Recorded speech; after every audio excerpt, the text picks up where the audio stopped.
No childcare, no jobs. I still had to do something.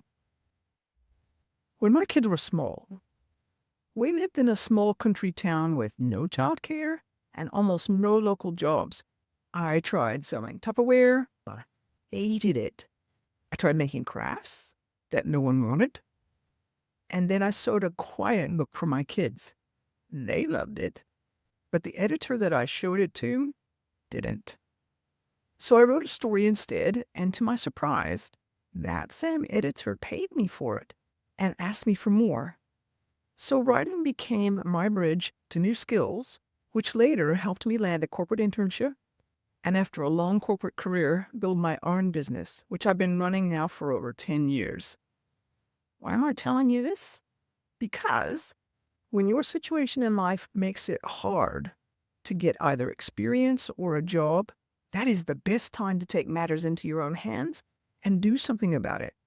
Because by literally giving yourself permission to get your own experience, you can do amazing things.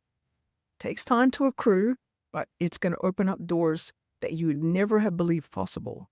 And I'll explain how to get started in my next video.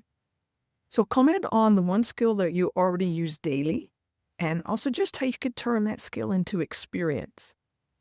Or if you've got some skills and experience already and you'd like a step-by-step guide for how to turn those into something that could bring in some cash, my $9 mini course will walk you through how to figure out which skills to focus on and how to figure out whether people will actually pay you for those skills.